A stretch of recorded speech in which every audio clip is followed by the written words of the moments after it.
A strong and sound federal tax system is essential to America's future. Without such a system, we cannot maintain our defenses and give leadership to the free world. Without such a system, we cannot render the public services necessary to enrich the lives of our people and further the growth of our economy. This was the opening statement of President Kennedy's recent tax message to Congress and the nation. The President stressed further, as a highlight of his message, that despite a high average of proper tax reporting, there still exists a percentage of misunderstanding and non-compliance. Emphasizing this condition and the need for its correction to ensure full collection of all revenue justly due, he said, "One of the major characteristics of our tax system, and one in which we can take a great deal of pride, is that it operates primarily through individual self-assessment. The integrity of such a system depends upon the continued willingness of the people honestly and accurately to discharge this annual price of citizenship. To the extent that some people are dishonest or careless in their dealings with the government, the majority is forced to carry a heavier tax burden. For voluntary self-assessment to be both meaningful and productive of revenue, our citizens must not only have a confidence in the fairness of the tax laws, but also in the uniform and vigorous enforcement of those laws.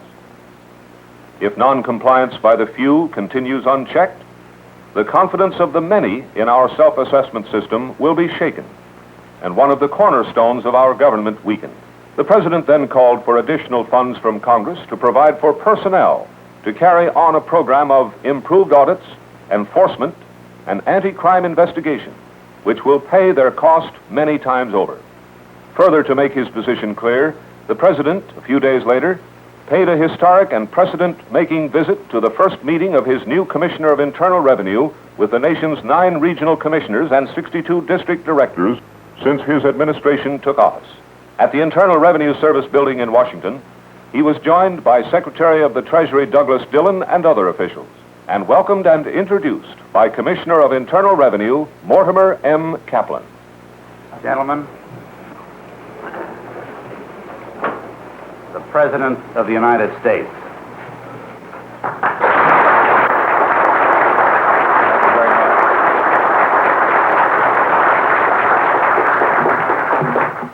Commissioner, Secretary, I came over here this morning to express my great interest in the work that you are doing. I don't know any other society which attempts what this country attempts to do, which requires really the goodwill and support of the citizens of the United States. You are the point of contact with them, the people who work for you, and therefore the kind of spirit which you're able to inculcate into your people has a good deal to do with the success or failure of this great national effort. Heavy burdens are placed upon the American society today. Over half of the money that is collected under taxes goes to our national defense. A good deal of the rest goes to other programs of great importance to our national security. Out of a total national income of $500 billion, nearly $90 billion are collected in taxes by the federal government. Other billions are collected by the cities and the states. That is a tremendous burden to place upon any society. And yet the American people have been willing to assume it. I think it is our responsibility to make sure here in the national government that every dollar that is collected by the Internal Revenue Service, every dollar that is paid for by our people, is spent wisely for a useful national purpose, for a purpose which advances our national interest. I want to commend you for the efforts that you are making to improve our service, to make it easier for people to understand exactly what their responsibility is.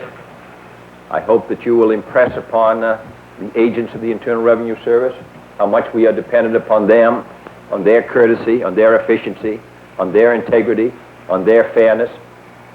I hope that here in Washington we will continue to work so that the burdens of the tax system become as fairly distributed as possible, so that they're distributed in a way which stimulates our economy and stimulates our growth to the extent that is possible, not retards it. This is a matter which is receiving great concern, and it's a matter of great personal interest to me. This is a civil service area. It's going to be directed and administered in that fashion. I want you to understand that we are strongly behind you. We expect the best from you, and I can assure you that we'll do the best we can here. This is a difficult time in the life of our country. Our obligations spread around the world. It is becoming more obvious that the United States is the great source of strength, not only to the people of this area of the world, but also to people stretched all around the globe. They all look to us, and therefore the obligations upon us are many. I commend you for your work. I express the hope that in the future we can, all of us, constantly improve our responsibilities to the public interest. Thank you.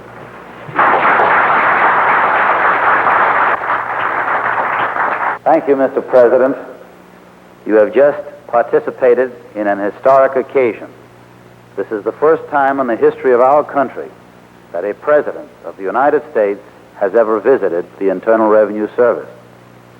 Through this visit, he has indicated his strong support of the civil service system and his endorsement of the important work of the Internal Revenue Service in providing the underpinnings for all of our programs, defense, national, and international. Thank you for being with us.